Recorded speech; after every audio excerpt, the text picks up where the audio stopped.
এমন গরম হয়েছে, এখন মসজিদে ইসলামপন্থী এবং দেশপ্রেমিকদের উপরে হামলা শুরু করেছে। পরিষ্কার বার্তা দিতে চাই, প্রধান অতিথি কথা বলবেন, 24 ঘন্টার মধ্যে নোয়াখালীর সন্ত্রাসীদেরকে গ্রেপ্তার করতে ব্যর্থ হলে পরবর্তীদের সরকার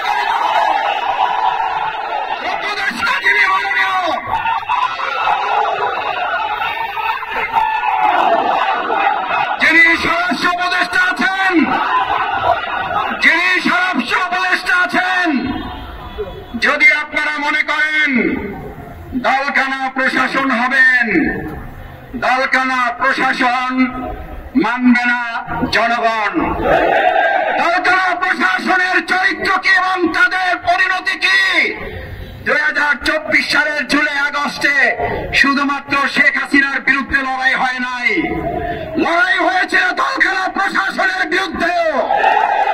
শেখ হাসিনাকে দেশ ত্যাগ করার আগেও দলকানা প্রশাসনকে পিলারের খাম্বার সাথে ঝুলিয়ে রেখেছিল জনগণ। আমি সেই পরিণতির থেকে প্রশাসনকে খেয়াল করার অনুরোধ করতে চাই। নতুন করে বাংলাদেশে আর কোন দলবাজ প্রশাসন তৈরি হোক, যারা নোয়াখালী প্রকাশ্যে মসজিদে কোরআন চর্চার উপর হামলা করার পর এখনো কাউকে গ্রেপ্তার করতে পারেন না, তারা জাতীয় নির্বাচন সুষ্ঠুভাবে করতে পারেন, দেশের মানুষ তা বিশ্বাস করে না। আপনাদের গোয়েন্দা তৎপরতা কোন জায়গায় পৌঁছেছে? একের পর এক জাতীয় গুরুত্বপূর্ণ স্থাপনায় অগ্নিসংযোগ হচ্ছে, দুর্ঘটনা ঘটছে।